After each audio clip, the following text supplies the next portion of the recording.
My uncle raised his glass and said, "To success, to hard work, to chasing big dreams." Everyone cheered. I stood up. "You forgot something," I said. "You forgot who came up with the idea." He looked confused.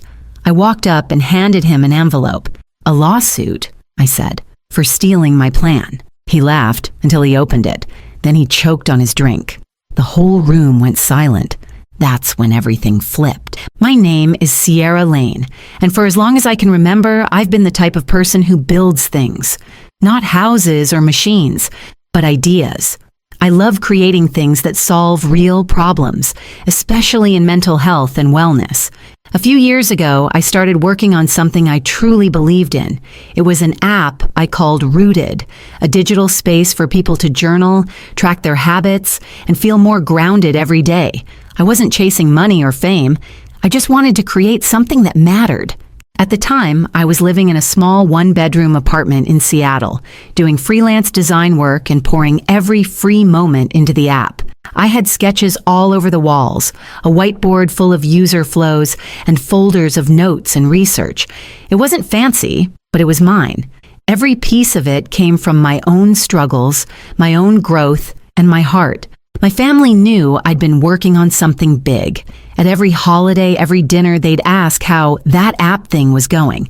Most of them didn't fully understand what I was building, but they were supportive in their own way, except for my uncle, Darren. Uncle Darren was the golden child in our family.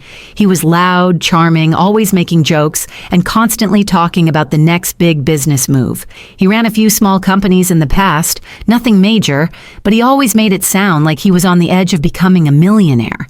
People loved being around him. He made everything sound exciting. I had always looked up to him, even if I didn't fully trust him. He had this way of making you feel important when you talked to him, like your ideas were brilliant. But sometimes, after he walked away, you'd realize he never actually listened. One night at dinner, I made the mistake of telling him about Rooted. I didn't share everything, but I explained the concept, the target users, even showed him a few early designs on my phone. He leaned in, real interested, nodding the whole time. "You've got something here," he said. "This could blow up." I smiled. Hearing that from him felt good at the time. He had the experience. I thought maybe he'd give me advice or connect me with someone who could help me get it off the ground. Instead, he said, "If you ever want a business partner, let me know. I've got connections." I laughed it off. I wasn't ready to bring anyone in yet, especially not family. I told him thanks, but I needed to build more on my own first. He nodded like he respected that. But now I realize he was already planning to take it. Back then, I was just excited to be creating something. I had no idea I'd be betrayed by someone I loved.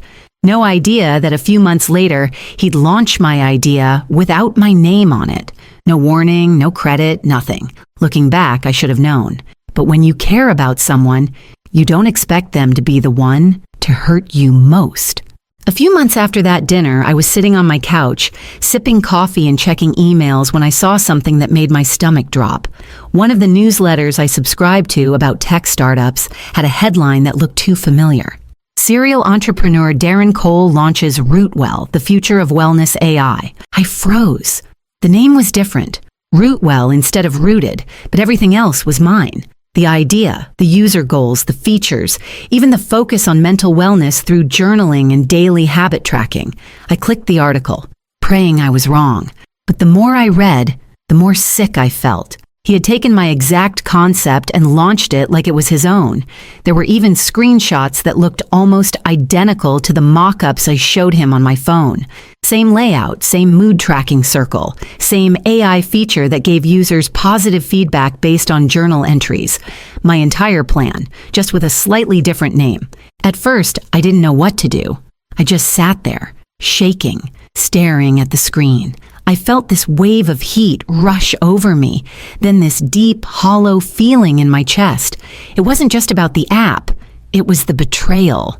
I trusted him. He was family. He smiled in my face while he took everything I built and acted like it was his idea.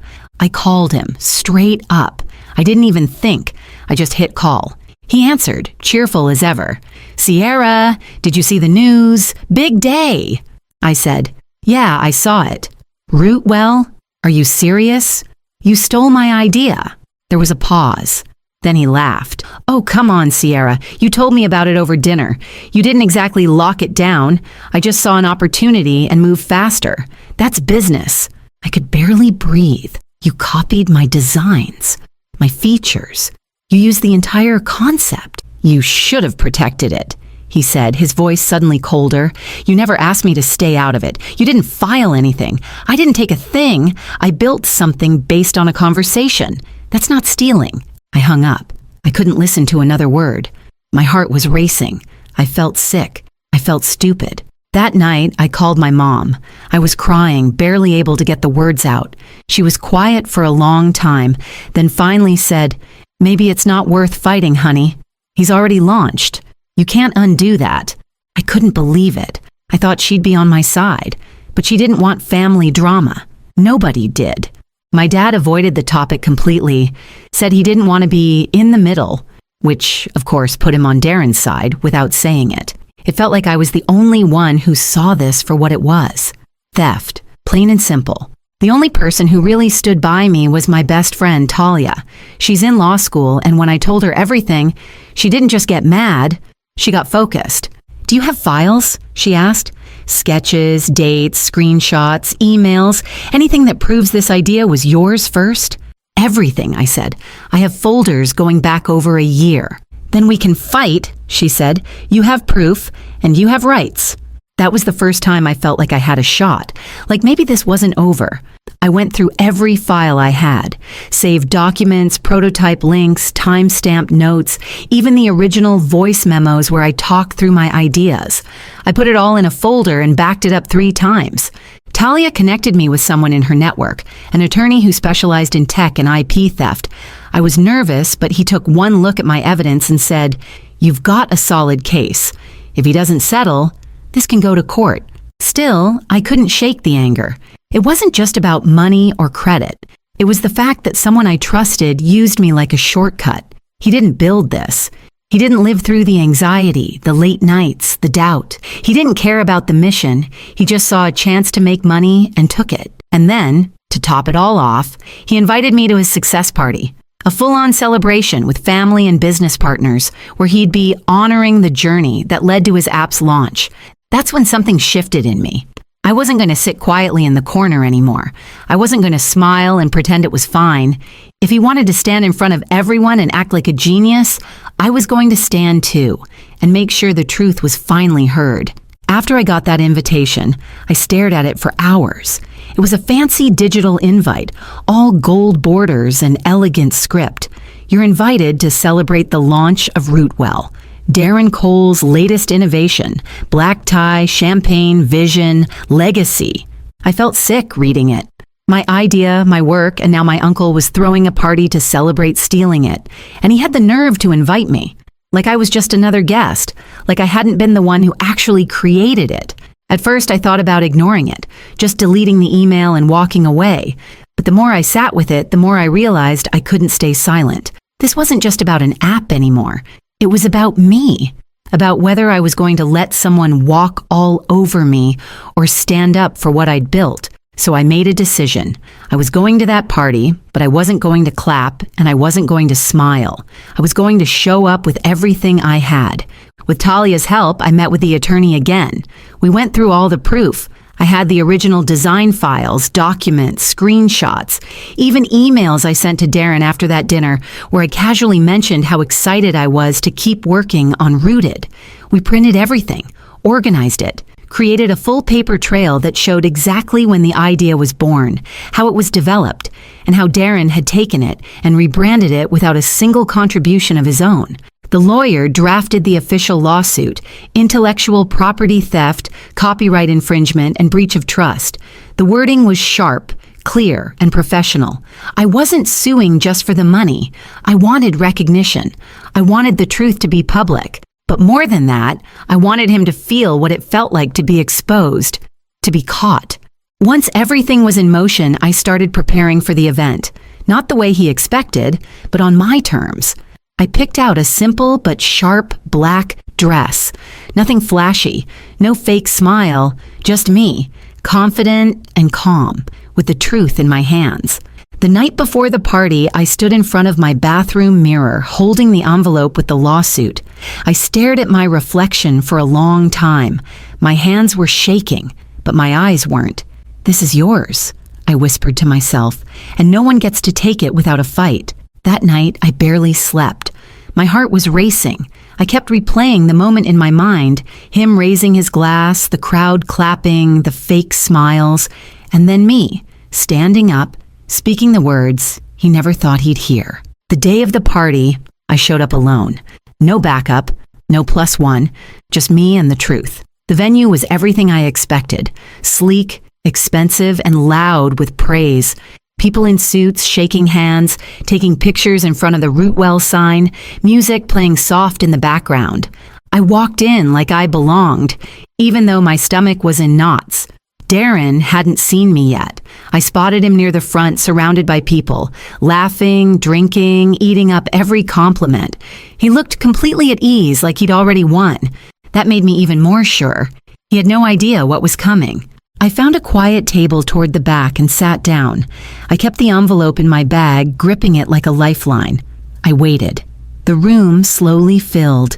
Everyone was chatting, drinking, celebrating what they thought was a huge success story. Finally, Darren grabbed the microphone. He tapped it once, smiling big. "Thank you all for coming tonight," he said. "This has been an incredible journey. Building Rootwell took vision, courage, and a lot of sleepless nights. But we did it. This is just the beginning." That was it. That was the moment. My blood was rushing so fast I could barely hear, but I stood up, smooth and slow, and walked forward. Not as a guest, not as his niece, but as the woman who built the foundation of everything he just bragged about. I didn't rush. I walked forward with purpose, heels clicking against the floor as I moved through the crowd. People turned, some smiling, others confused, not yet understanding what was happening. Darren spotted me halfway across the room. His smile froze for just a second, like his brain couldn't decide if he was happy to see me or worried, but he recovered quickly, grinning wide as I approached the stage. "Sierra!" he said into the mic, voice booming with fake warmth. "My brilliant niece, everyone. So glad you could make it." I stopped a few steps away from him and took a deep breath. My hands weren't shaking anymore. My voice didn't crack. I looked around at the faces staring back at me, most of them waiting for a joke, some kind of fun moment. What they got was the truth. "I'm glad you mentioned brilliance, Darren," I said, loud and clear, "because there's something you left out of your speech." He laughed awkwardly. "Oh yeah? What's that?" "You forgot to thank the person who actually created Rootwell, or, as it was originally called, Rooted." There was a ripple through the crowd. The room got quiet. People exchanged looks. A few tilted their heads, confused. I pulled the envelope from my bag and stepped closer to him. "You forgot to thank the person who wrote the original plan, designed the first layout, and poured months of work into building this before you ever touched it." I handed him the envelope. "That person is me, and this is a lawsuit." The moment I let go of the envelope, it felt like time slowed down.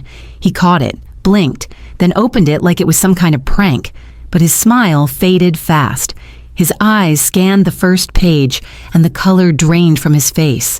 He coughed once, then again, harder. His champagne glass slipped slightly in his hand as he started choking, not just on the drink, but on the shock of being publicly called out. A woman near the front gasped. Someone whispered, "Is this real?" I kept my eyes on him. "I have time-stamped documents, design files, emails, and recorded meetings. You didn't just borrow my idea, you stole it and rebranded it, and now everyone knows." He looked around the room, hoping someone would jump in to defend him, but no one did. The silence was heavy. All the charm and confidence he'd built up disappeared in seconds. For the first time since this started, I saw something real on his face. Fear. He cleared his throat and tried to speak. "Sierra, this isn't the place to..." "It's exactly the place."